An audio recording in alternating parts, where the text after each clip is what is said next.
Hey there, everybody, welcome back. It's Enigmatic Entertainment back again with another video, and this time, guess what? It's another album review. Album review Wednesdays, you know the drill already. Let's get right into it. This is Laila's Wisdom, the second studio album by rapper Rapsody. Track one is Laila's Wisdom. This is the first track, the title track of the album and whatnot. And Rapsody spits over a soul sample that's reminiscent of something that like Kanye West might do. Kind of thought it might even be produced by him if I, hadn't already, checked out the production credits and whatnot. She starts off with the phrase, a better one, a better one, a better one, which I assume must be a reference to the well known DJ Khaled adlib, you know, or whatever it's his catchphrase, whatever the hell that is. Another one. So I guess she's like setting the bar already extremely high for, this is going to be a better one, maybe better for your mind, your soul, your body, or might just be a better track overall than, one of the DJ Khaled, tracks on his albums, which could be pretty easy to do or might be pretty hard to do, depending on how you feel about his albums. Anyways, though, Rapsody raps for over 2 minutes straight, delivering some pretty dang good bars here, honestly, with no chorus or anything like that, no breaks. Pretty confident sounding rhymes about self-worth and empowering yourself to be better and be successful with your craft. I definitely respect the lyricism and the message. The album title and this track are apparently named after her grandmother, Laila. I thought they were named after her, but her name isn't Laila. And when I looked it up, it said that her grandmother's Laila. I was like, oh, okay, well, that's a nice homage, and I can definitely respect that. She probably had some good connection, relationship rather, with her grandmother. And, family bonds are very important. Track two is Power. Obviously, as the title says, this track is all about power. She makes various references to things in life that are very powerful, like police brutality, abusing their power, the power of a woman to give birth, and the power of blackness, among other things. It's a good concept, and apparently one of the samples is from a group called Guitar Red, from their song Disco from a Space Show, which is actually also sampled from another song that I enjoy, and that's how I picked up on the sample in the first place. It's a song by rapper Tabby Bonet, and it's called Parachute. I recommend you to check that song out and compare it to this one, and you should recognize, I believe it is the drums. The drum pattern is, sampled from the same song, so they're very similar. Kendrick Lamar is also featured on Power, making this their third collaboration, following Complexion on Kendrick Lamar's To Pimp a Butterfly album, and I believe he was on another one of her albums or mixtapes before this as well. So you could say they're frequent collaborators at this point. Nothing else really to say about this track. Kendrick kills his verse as usual with his lyricism and his flow, and this is, I think, one of the songs that people love the most. And of course, a lot of it has to do with the Kendrick feature. I think when they do songs together, they do pretty dang well, and I think most people that is a fan of at least one of them would agree. Next up is track 3, Chrome, like OooWee. This is a song with an almost tribalistic sounding drum pattern over this kind of 8-bit video game sounding high-pitched melody. The beat switches up a bit for the latter half of the album to something, or song rather, to something a bit more chill and relaxed. Subject matter wise, she makes various references to cars, hence the title, chrome like rims. However, I don't know what the overall metaphor is supposed to be, if there is indeed one, besides just car references. I don't know if there's something deeper there. Maybe I'm missing it. I don't know. Next up is Pay Up. This has Rhapsody talking about gold diggers from the perspective of a man being the gold mine as well as the woman. Seeing the duality of the situation, the woman wanting things like, new boots, weaves, exotic trips, and then the man in this situation wanting his bills paid. He wants to be able to chill and play video games with his friends, and he wants new sneakers and cars and things like that. So both sides can be gold diggers, basically. It's a pretty simple concept, and I like how she approached it from both sides. It's nice and shows that she cares enough to not just make it some kind of double standard or stereotypical thing, that like, oh, only women can be gold diggers. It's a nice change of pace. I would imagine, especially so, to be a woman and hearing this song, as a lot of hip hop, or not a lot of hip hop, but a lot of hip hop artists that do this kind of track will approach it from the woman being a gold digger only. And I like how she tackled it from both aspects. Even if men is like less common or less heard of, It still does happen, I'm sure. So we should speak about it. You know, it's nice to get things from both perspectives sometimes. Next up is Ridin. This is a song that features rapper GQ, who I haven't heard of before this, but apparently is a label mate of Rapsody, so that's pretty cool. She covers a pretty personal situation, apparently, regarding her family, a relative, about a woman who is clearly not making the right decisions and best choices, especially with the people that are in her circle. Which goes back to the title of riding. You got to find the right people that are going to ride for you and with you and really support you and steer you in that right path if you decide to go off track. GQ does his thing also. For this to be the first verse I've heard from him, he did pretty dang good and kind of makes me interested in hearing some more by him. The beat switches up to something a little bit more chilled out and relaxed and mellow for his second verse, and I prefer the first beat, but still, this is probably one of my favorite songs on the album despite that. Next up is Sassy, track 6. This is a track that clearly shows her sassiness. She exudes it from her very being in this song. She talks about her sexiness, her tomboyishness, and boasts about her, surviving through the struggles and being confident in herself and her microphone skills. Apparently, the song is a reference to the poem by Maya Angelou titled Still I Rise. I guess this is like Rhapsody's version of that, and it's not a bad track overall. It has a message of self-confidence, and it appears to be a big theme overall of the album. Self-confidence, self-worth, wisdom, growth in different experiences.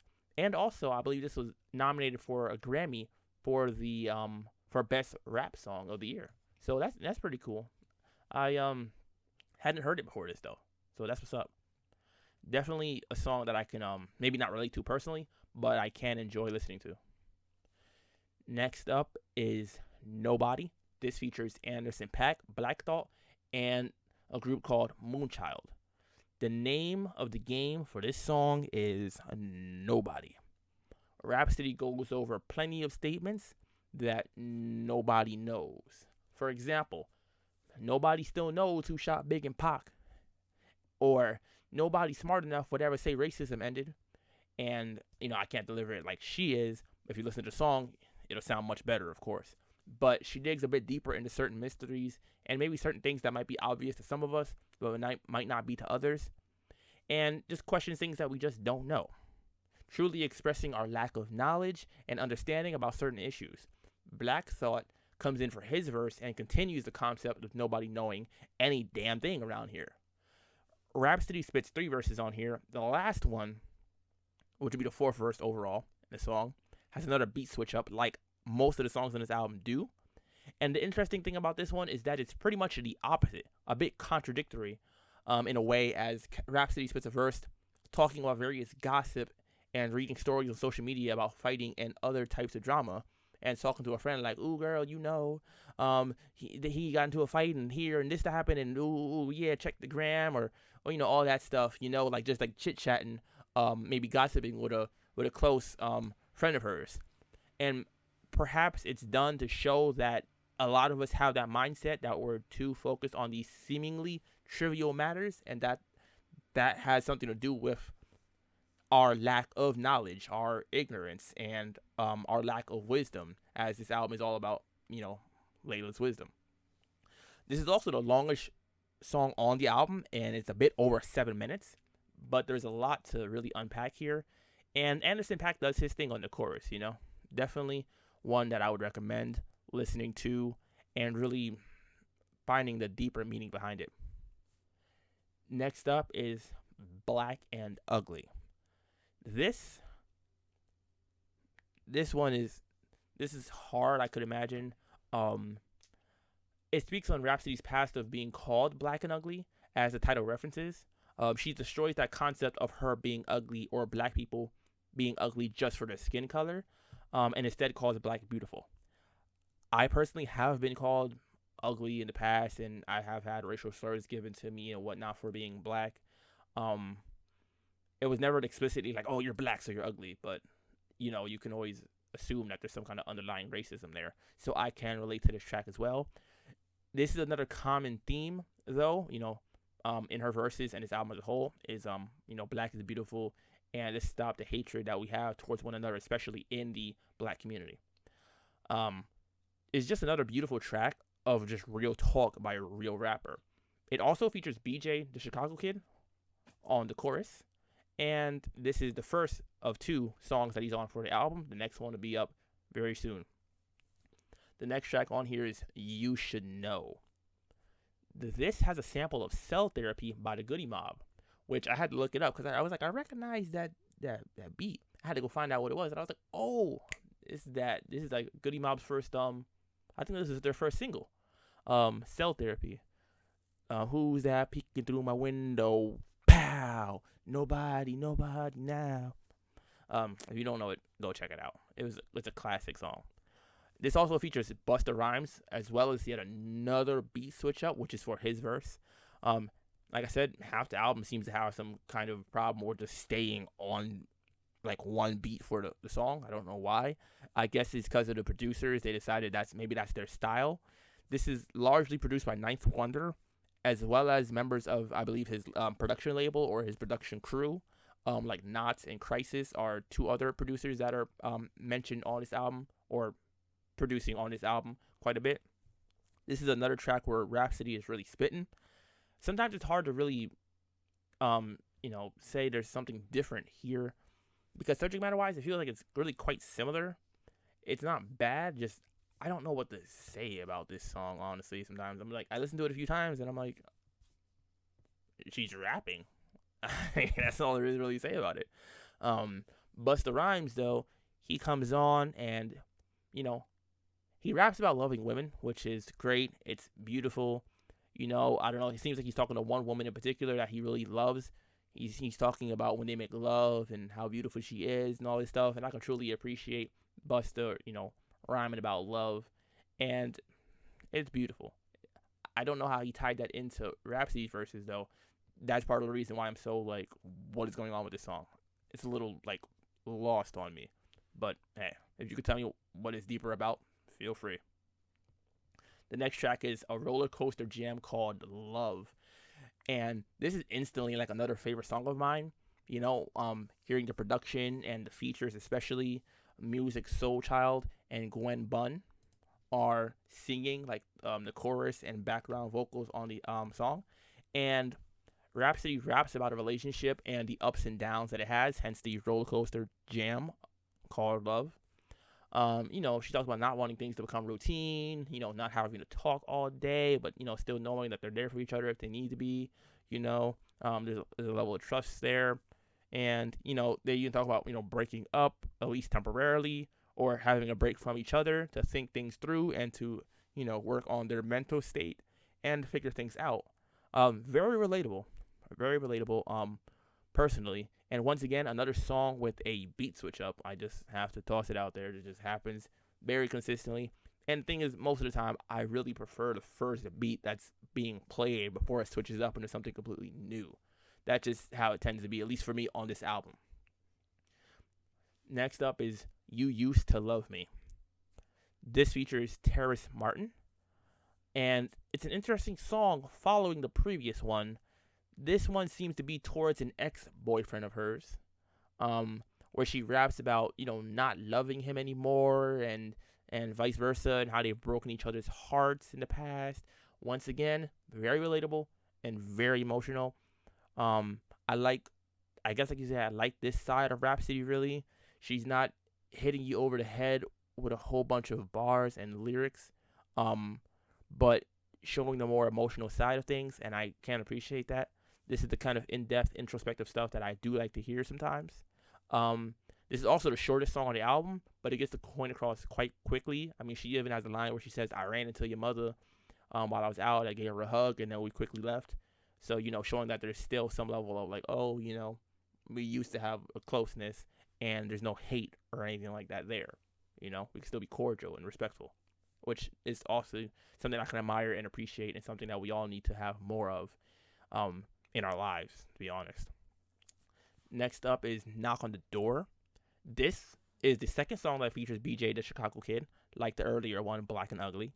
This is a song all about a neighbor of Rhapsody's who she's attracted to, and she has been, she's rapping about basically talking to him, you know, like she wants him to, just knock on the door, and talk to her because she's interested. She wants him to approach her though and whatnot. And she dresses a certain way, um, maybe to get him to pay her some attention. She mentioned something about, oh, I'm putting on my leggings for you and all that stuff. And it's just kind of like, it was really cute, really very wholesome. I was sitting there like, oh, you know what I mean? Like, it was nice to hear. Kind of reminded me of like some kind of like teenage love story. Like, oh, I see her next door and, all that stuff. It's a pretty simple concept, but it really shows her as just a, regular woman, who wants to have a romantic relationship, and this girl next door appeal, and just shows another side of her rather than like, yo, I could rap better than everybody. I could rap better than the men, better than women. And it's just like a, I can do that, but also just, come knock on my door and talk to me. I feel that. I really do. I can definitely dig the idea. But this is probably another one of the tracks that I definitely can find myself like listening to and really just warming my heart. It's very heartwarming. Next up is OooWee. This features Anderson .Paak again, just like BJ the Chicago Kid. He is also on 2 tracks on this album, and this is like the third collaboration by Anderson .Paak and her now, or fourth too. I mean, maybe more at this point, because she was also on one of his albums previously too, which is pretty cool. I'd like to see frequent collaborators and whatnot. Makes it seem like they really do get along, maybe. And we need some more unity. I mean, come on now. If you make good music together, go for it. This has a Cali sounding beat, really puts me back in California, and it has a hook. The chorus is sung by Anderson .Paak. He references getting high. That OooWee. Rapsody makes some weed references as well. And then she spits some more confidence-filled lines. Some little braggadocious stuff there too. Every now and then, I can dig it. Not one of my favorite tracks, but I don't hate it either. Last but not least is Jesus Coming. This features singer Amber Narvon. Hopefully I'm pronouncing that correctly. And it has a sample of Time to Go Home by Otis G. Johnson. This is easily one of the most heartfelt songs on the album, as well as the album closer, and a very fitting one at that. The Time to Go Home sample is used as a reference to someone dying and, returning home, but also can be seen as a literal, it's time to go home, because it can prevent some of the situations that occur in this song from happening, being safer at home and whatnot.